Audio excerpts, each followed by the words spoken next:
Amahoro y'Imana bane namwe. Kaze muri kino kiganiro ikiyago c'inama nshingamateka mutegurirwa n'igisata cyo kumenyesha amakuru n'ubuvugizi mu biro vya nyeniteka umukuru w'inama nshingamateka. Kuva kera narindi abarundi bamanye umugenzo mwiza wo gufashanya. Inzu y'umwe ihiye basidukana niyonka bakazimiriza hamwe, eka n'ugize n'ibindi vyago baramuramira bakamufasha bakarimurengereza. Muri iyo ntumbero ku munsi wa kabiri igenekerezo rya 25 ruheshi uyu mwaka w'2024 inama nshingamateka y'u Burundi yararungitse intumwa muri quartier ya Kibenga komine Muha mu gisagara ca Bujumbura, ahari abene gihugu baherutse guhura n'ibibazo vy'umwuzure watewe n'iduga ry'amazi y'ikiyaga Tanganyika. Bakaba bari bagiye batwaye imfashanyo igizwe n'ibiro 1,512 vy'umuceri, ibiro 1,260 vy'ibiharage, umunyu hamwe n'amasabuni yo kumesa. Kw'izina rya nyeniteka Geraze Daniel Ndabirabe umukuru w'inama nshingamateka, Marie Odette Hagizimana umuhanuzi mukuru ajejwe ibijanye n'imibano mu nama nshingamateka yararemesheje abahuye n'ivyo vyago, acamenyesha ko akigoro ka buri murundi wese gakenewe kugira haboneke umuturama wo guhangana n'ibiza bivuye kwihindagurika ry'ibihe, na cane ko iyo turi kumwe twese bishoboka.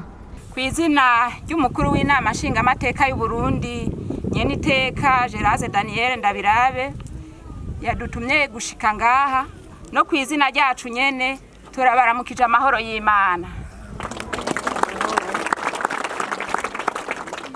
Muri uyu mwaka w'2024 igihugu cacu c'u Burundi carahuye n'ibiza vyinshi bivuye kwihindagurika ry'ibihe. Akarorero ni imvura y'isegenya yaguye mu bice vyinshi vy'u Burundi. Iyo mvura nyinshi yatumye haba imyuzurira y'inzuzi n'ikiyaga Tanganyika kirimwo. Iyo myuzurira yatumye ingo nyinshi n'imiryango bata izabo, ibintu vyinshi birahatikirira, ndetse hariho n'abahaburiye ababo. Muri iyi quartier Kibenga ya zone Kinindo, ingo zirenga 226 zarakozweko n'umwuzurira w'amazi y'ikiyaga Tanganyika n'ay'uruzi Kanyosha. Inama nshingamateka imaze kumva ico kibazo yaciye ikubita inzu ibipfunsi, irarondera uburyo bwo kugarukira kuri iyo miryango yahuye n'ivyo bibazo. Imfashanyo twazanye igizwe n'ibiharage bingana n'itoni imwe n'ibiro 260, umuceri ungana n'itoni imwe n'ibiro 512, umunyu ungana n'ibiro 252, hamwe n'amasabune angana n'378. Inama nshingamateka irazi ko ibibazo murimwo mukenera ibintu vyinshi, ariko muyishimire kuri iyo mfashanyo yashoboye kwegeranya, kuko yavuye ku mutima w'urukundo n'umwitwarariko wo gushigikirana wamyuranga Barundi. Inama nshingamateka irongeye guhoza umuryango wabuze. Inama nshingamateka irashimiye cyane abajejwe intwaro, abajejwe umutekano hamwe n'abene gihugu bo muri komine Muha, cane abo muri zone Kinindo muri quartier Kibenga, ku bukerebutsi bwabaranze mu gutabara no gufasha bene gihugu bari bahuye n'iki kiza, mu kubaha indaro. Muze mwamane uwo mutima w'ubutwari n'uwo mutima w'umubano mwiza. Inama nshingamateka iboneyeho n'akaryo ko gutera akamo n'abandi bagira neza kugira babandanye bashigikira iyi miryango yahuye n'iki kiza. Muri rusange, leta nkozi, leta mvyeyi irakeneye ko umurundi wese yogira kigoro mu gutora umuti urama wo guhangana n'ibiza bivuye kwihindagurika ry'ibihe. noneho turi kumwe twese birashoboka nk'uko twama twabihimirijwe n'umukuru w'igihugu cacu ciza c'u Burundi nyene icubahiro General Major Evariste Ndayishimiye. Inama nshingamateka irasavye abajejwe intwaro mu gisagara ca Bujumbura ko bohimiriza abanyagisagara bose kwirinda guta imicafu, amasashe n'amacupa mu migende itwara amazi kuko bituma iyo migende y'amazi iziba ndetse bikanabangamira ibidukikije mu kiyaga ca Tanganyika tutibagiye n'amagara y'abantu. Inyuma y'ibikorwa bitandukanye vyaranguwe mu isasa risanzwe rya Ndamukiza uyu mwaka w'ibihumbi 2024, inama nshingamateka yarasozereye iryo sasa yisunze ingingo y'179 y'ibwirizwa nshingiro ry'u Burundi. Ibirori bikaba vyabereye mu ngoro y'inama nshingamateka mu Kigobe ku munsi wa gatanu igenekerezo rya 28 ruheshi, bihagarariwe na nyeniteka umukuru w'inama nshingamateka, aho yashimiye abubahwa abashingamateka ku bikorwa baranguye bitandukanye muri ico kiringo kirangiye. Kubijanye no gutora amabwirizwa rero, integuro z'amabwirizwa zigera ku 16 nizo zizwe zirongera ziremezwa hamwe n'impinyanyuro zarungitswe n'inama nkenguzamateka. Sur le plan législatif, l'Assemblée nationale a analysé et adopté les projets de... Kubijanye no kwiga hamwe no kwemeza integuro z'amabwirizwa, inama nshingamateka yarihweje yongera iremeza integuro z'amabwirizwa zikurikira: integuro y'ibwirizwa rijanye no kwemeza amasezerano hagati ya Repubulika y'u Burundi n'ikigega mpuzamakungu kijejwe iterambere IDA inomero E2840/BI ajanye n'uburyo bwiyongera kugira ngo ibikorwa vy'urugomero rw'umuyaga nkuba rwo ku nzuzi Jiji na Murembwe bibandanye. Ayo masezerano akaba yemerejwe i Bujumbura ku igenekerezo rya 15 Ruhuhuma 2024. Integuro y'ibwirizwa rihindura ingene umugwi ujejwe kumenya ukuri no kunywanisha abarundi severe utunganijwe n'ingene ukora. Integuro y'ibwirizwa rihindura ibwirizwa inimero 1/11 ryo kuwa 10 Rusama 2019 rigenga amatora. Integuro y'ibwirizwa rihindura ibwirizwa ritunganya intwaro mu makomine. Integuro y'ibwirizwa rijanye no kwemeza amasezerano hagati ya Repubulika y'u Burundi n'ikigega mpuzamakungu kijejwe iterambere y'ingabire inimero E2820/BI ajanye n'uburyo bwiyongera ku bikorwa vy'umugambi wo gukoresha ubuhinga ngurukana bumenyi mu gisata c'ubutunzi PAFEN. Ayo masezerano akaba yemerejwe i Bujumbura ku igenekezo rya 25/0/2024. Integuro y'ibwirizwa rijanye no kwemeza amasezerano hagati ya Repubulika y'u Burundi n'ikigega mpuzamakungu kijejwe iterambere y'ingabire inimero E2910/BI ajanye n'uburyo bwo kurangura umugambi wo kugurira mu makungu ibikoresho vya nkenerwa mu gihugu. Ayo masezerano akaba yemejwe i Bujumbura ku igenekerezo rya 25/0/2024. Integuro y'ibwirizwa rijanye no kwemeza amasezerano hagati ya Repubulika y'u Burundi ni banki y'Abarabu ijejwe iterambere ry'ubutunzi muri Afrika ajanye n'ingurane y'uburyo bwo gusanura no kuronsa ibikoresho ibitaro vyitiriwe umwami Karede vyo mu Kamenge. Ayo masezerano akaba yemerejwe i Marrakech mu gihugu ca Maroc ku igenekerezo rya 13 Gitugutu 2023. Integuro y'ibwirizwa rijanye no kwemeza amasezerano hagati ya Repubulika y'u Burundi n'ikigega ca Arabia Saudite kijejwe iterambere inomero 15/812 ajanye n'ingurane y'uburyo bwo gusanura no kuronsa ibikoresho ibitaro vyitiriwe umwami Karede vyo mu Kamenge. Ayo masezerano akaba yemerejwe i Riyadh mu gihugu ca Arabia Saudite ku igenekerezo rya 9 Munyonyo 2023. Integuro y'ibwirizwa rigenga ingene uburyo bw'ikigega ca leta bwakoreshejwe mu mwaka wa 2022 ushira wa 2023. Integuro y'ibwirizwa rihindura ingene amashirahamwe ya leta akora. integuro y'ibwirizwa rihindura ingene ibisata vya leta vyitunganiriza ibijanye n'intwaro hamwe n'ikigega bikora. Integuro y'ibwirizwa rijanye no kwemeza amasezerano yagutse ahurikiyemwo ibisata bitandukanye vyo gufashanyamwo hagati y'igihugu c'u Burundi n'igihugu ca Gabo. Amasezerano yashizweko umukono igenekezo rya 16/02/2024 i Libreville. Integuro y'ibwirizwa rijanye no kwemeza amasezerano hagati ya Repubulika y'u Burundi na Repubulika ya Gabo. Amasezerano ajanye no guhanahana abakozi yashizweko umukono igenekezo rya 16/02/2024 i Libreville. Integuro y'ibwirizwa rijanye no kwemeza amasezerano hagati ya Repubulika y'u Burundi na Repubulika ya Gabo ajanye n'urudandaza yashizweko umukono igenekezo rya 16/02/2024 i Libreville.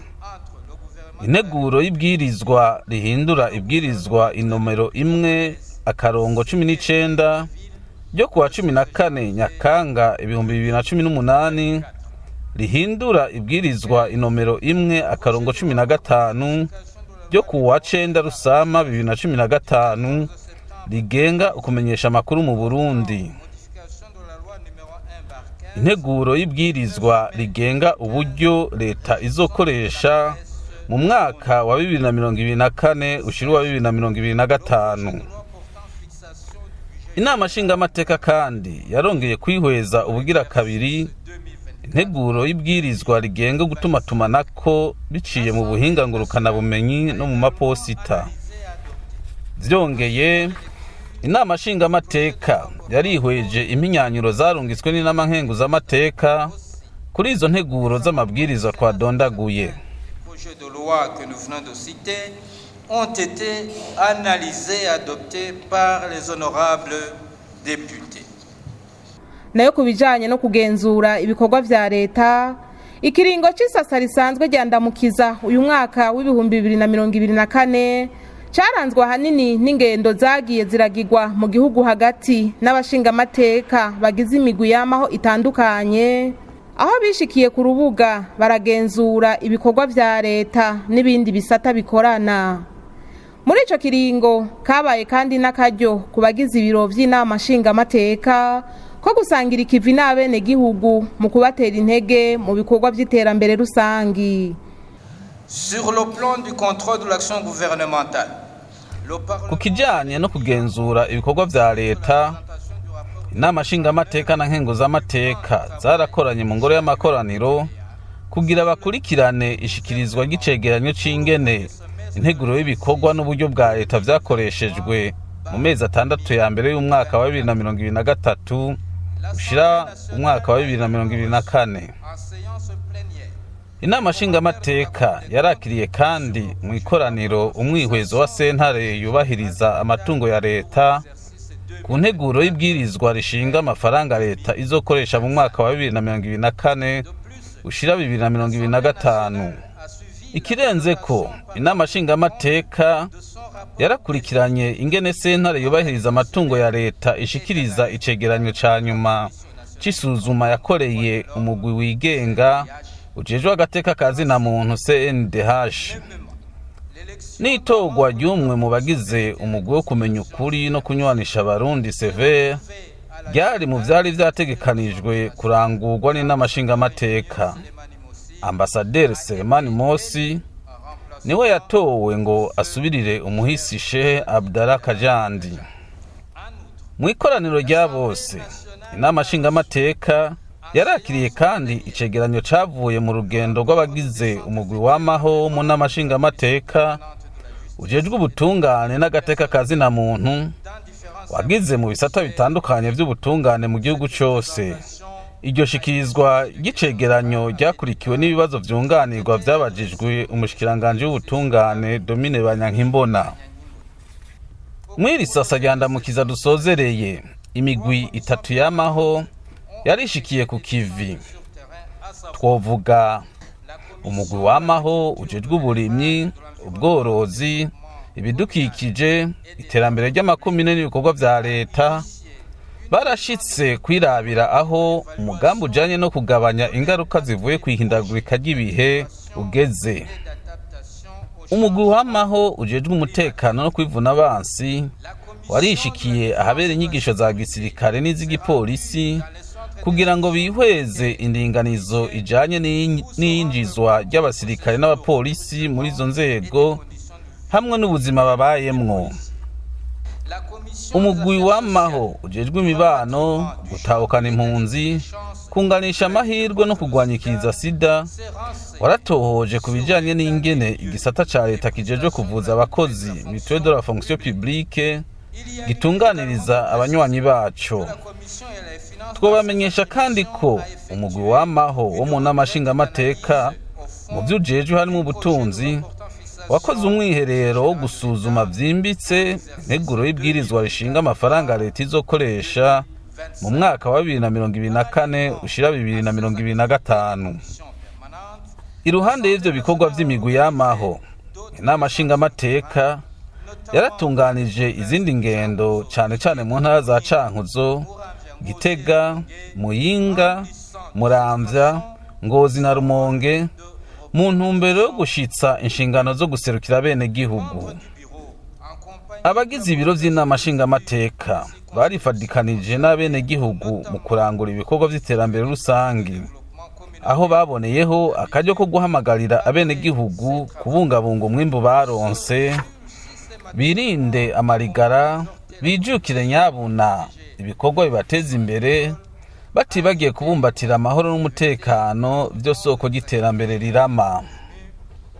Vyongeye, inama nshingamateka yaritabiriye ibirori vyo kwibuka igandagurwa ryanye n'icubahiro Cyprien Ntaryamira yahoze arongoye Uburundi, ibirori vyo guhimbaza umunsi mukuru mpuzamakungu wahariwe abakozi n'akazi, ibirori vyo guhimbaza umunsi mukuru wahariwe gukunda no gukundisha igihugu, ukaba kandi n'umunsi wo kwibuka umuhisi Perezida Pierre Nkurunziza, imboneza yamaho mu gukunda no gukundisha igihugu. Banyakubahwa abashingamateka baritabiriye kandi amasengesho yo gukengurukira Imana yatunganijwe guhera ku igenekerezo rya 20 gushika ku rya 22 Ruheshi umwaka wa 2024 n'umuryango w'umukuru w'igihugu Inyabihanga mu ntara ya Mwaro mu ntumbero yo kwibuka imyaka 4 irangiye nyene icubahiro Evariste Ndayishimiye amaze arongoye Uburundi. Mu ntumbero yo guhindura ibikorwa no gutsimbataza imigenderanire n'izindi nzego, inama nshingamateka yaratunganije inkino z'umupira w'amaboko volleyball, netball na basketball, aho zitabwe n'abanyakubahwa abashingamateka bari kumwe na bamwe mu bakozi basanzwe barangurira imirimo mu nama nshingamateka. Muri ico gisata nyene cyo gutsimbataza imibano myiza, kwigenekerezo rya 25 Ruheshi umwaka wa 2024 inama nshingamateka yaratanze imfashanyo ku bene igihugu bo muri quartier Kibenga, zone Kinindo muri komine ya Muha, ni muri meri ya Bujumbura, bahuye n'ivyago vy'umwuzure. Kubijanye no gukarisha ubwenge, banyakubahwa abashingamateka bagize umugwi wamaho ujejwe ubutunzi no gutunganya imigambi ya leta barakurikiranye inyigisho zijanye no gukoresha uburyo hisunzwe imigambi izorangurwa, ivyo bita budget programme mu rurimi rw'igifaransa. Uwo mugambi ukaba watanguye gushigwa mu ngiro mu kiringo cyo mu mwaka wa 2023 ushira wa 2024. Mu gisata cyo gukomeza imigenderanire, abagize ibiro vy'inama nshingamateka barahaye umubonano intumwa z'ishiramwe mpuzamakungu FAO, aho zari zaserukiwe n'umuhuzabikorwa mu karere ka Afrika yo hagati. Inama nshingamateka yarahaye kandi umubonano waserukiye igihugu ca Turkiya mu Burundi, userukira ishirahamwe rya Buraya mu Burundi, hamwe n'umukuru w'umugwi ujejwe kumenya ukuri no kunywanisha abarundi severe. Mu gisata cyo gufashanya hagati y'amanama nshingamateka na nkenguzamateka naho, inama nshingamateka yararungitse abashingamateka aho bitabiriye ibikorwa bitandukanye vyatunganijwe.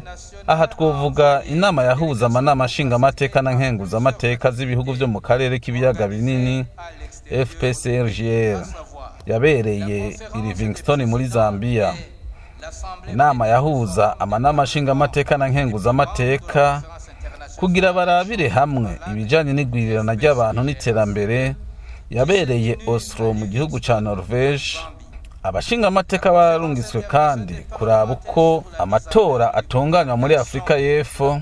Baritabiriye kandi ibikorwa vy'inama igira gatanu yahuza amanama nshingamateka na nkenguzamateka zo kw'isi kugira bige ikibazo cyo kugarukana umutekano mu gisagara ca Yerusalemu. Iyo nama ikaba yabereye Istanbul muri Turikiya. Ubu hakaba hariko haba inama igira gatatu yerekeye abashingamateka n'abakenguzamateka b'Abanyafrika bagize ikiringo ca gatandatu hamwe n'inama z'iruhande zihuza imigwi yamaho. Iyo nama ikaba iriko ibera i Midlands muri Afrika y'Epfo. Muri kino gihe cyo guheraheza umwaka w'amafaranga leta ikoresha hamwe no gutangura uwundi ukurikira, inama nshingamateka iratera intege leta kubandanya itorera inyishu ibibazo bijanye n'ubutunzi, igasaba kurikanura mu guhana abikika mukiza hamwe nabo baba bashaka guhungabanya ubutunzi cane cane mu bijanye no gutanga ibitoro. Étant quasiment à la fin d'un exercice budgétaire et au début d'un autre, l'Assemblée nationale saisit cette opportunité. Mu gihe turi mu mpera z'umwaka w'amahera leta ikoresha no mu ntango z'uwundi, inama nshingamateka ifasha ko karyo ngo itere intege leta ku twigoro idahengeshanya gushiramwo mu ntumbero yo gutorera umuti urama ibibazo bihanze igihugu mu bijanye n'imibano n'ubutunzi. Kurikanura birakenewe cyane kugira ngo hahashwe abikika mukiza hamwe n'ico cyose cotera amakenga kigana guhungabanya imibereho y'abenegihugu. Abajejwe intwaro n'igipolisi baramaze kubona ko hari ibikorwa bigayitse ndetse n'ubugizi bwa nabi. Inama nshingamateka irakeje leta kubona yarashize mu itegeko rigenga amafaranga izokoresha umwaka wa 2024 ushira 2025 ingingo zo gucungera ibiciro no kuzana ibidandazwa vya nkenerwa. Inama nshingamateka irategekanya gukoresha uburyo bushasha bwo kwirimbura butegekanijwe mu ndinganizo y'umwaka ifatiye ku mwimbu mu kurangura ibikorwa cayo cyo kugenzura ibikorwa vya leta mu bijanye no gushira mu ngiro politike rusangi n'ikoreshwa ry'uburyo igenewe. Mission de contrôle de l'action gouvernementale en ce qui concerne la mise en œuvre des politiques publiques et l'exécution du budget y alloué. Mu gihe amatora yo mu mwaka w'ibihumbi 2025 ariko aratera yegereza, inama nshingamateka irashigikiye nyenicubahiro umukuru w'igihugu mwisekeza yatanguye ryo kwigisha gukunda no gukundisha igihugu hamwe n'ibijanye n'amatora.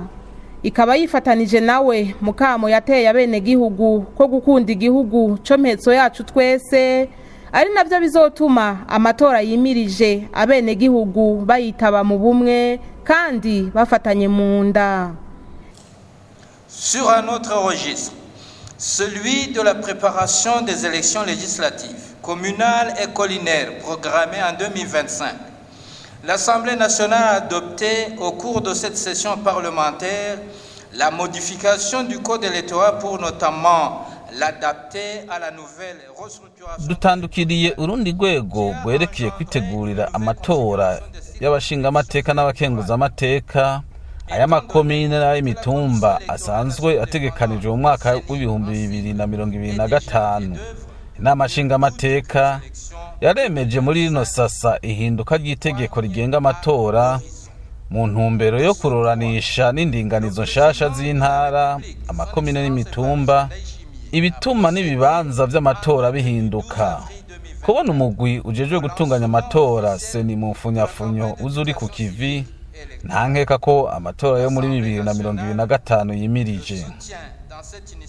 Vyongeye, umukuru w'igihugu nyenicubahiro Evariste Ndayishimiye kwigenekerezo rya 12 Ndamukiza mwaka w'ibihumbi 2024 yaratanguje icese isekeza ry'inyigisho zijanye no gukunda no gukundisha igihugu n'inyifato ibereye mu bihe vy'amatora. Inama nshingamateka iramushigikiye kandi irifatanije nawe ku kamo gahamagarira bene gihugu kwigenza runtu kugira ngo igihugu gitunganye amatora mu bumwe no gufatana mu nda. Inama nshingamateka irashigikiye kandi leta mu ngendo yayo igamije guhagararira ubwigenge bw'igihugu mu gutunganya amatora yo muri 2025 no gushinga ingingo zibereye kugira amatora abere ku mugaragaro mu mahoro no mu mwidegemvyo. Ikindi naco, inama nshingamateka irongeye gushigikira umugwiseni uhagarariye amatora mu ntumbero yo gushinga inzego zitorewe n'abenegihugu kugira babaserukire. Ku rundi ruhande, inama nshingamateka isaba abanyepolitike, amashirahamwe adahanira ivyicaro vya politike n'ibinyamakuru kugira inyifato ibereye. Umwe wese abwirizwa kumenya ko igihugu tugisangiye twese ata n'umwe avuyemwo, kandi ko tutegerezwa kukibamo tugikunda kandi tunagiteza imbere ku neza yacu n'iy'urungano ruzokurikira.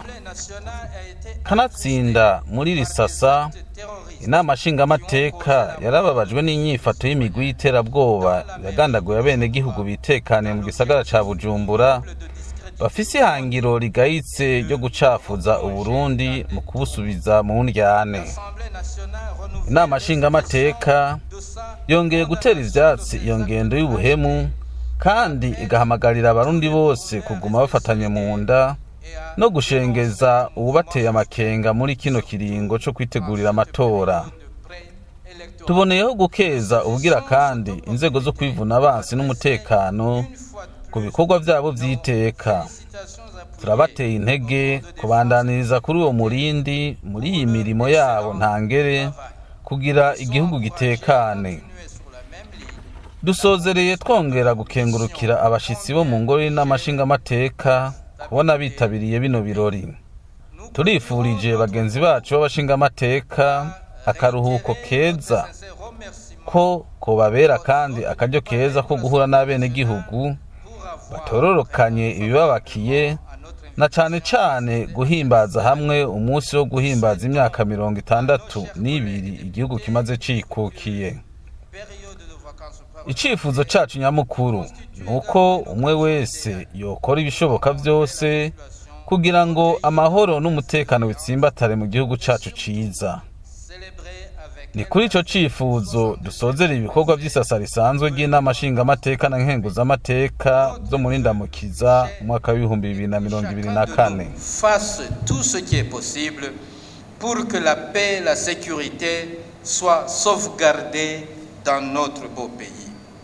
C'est sur ce vœu que nous déclarons clos les travaux de la session parlementaire ordinaire d'avril 2024. Que Dieu vous bénisse.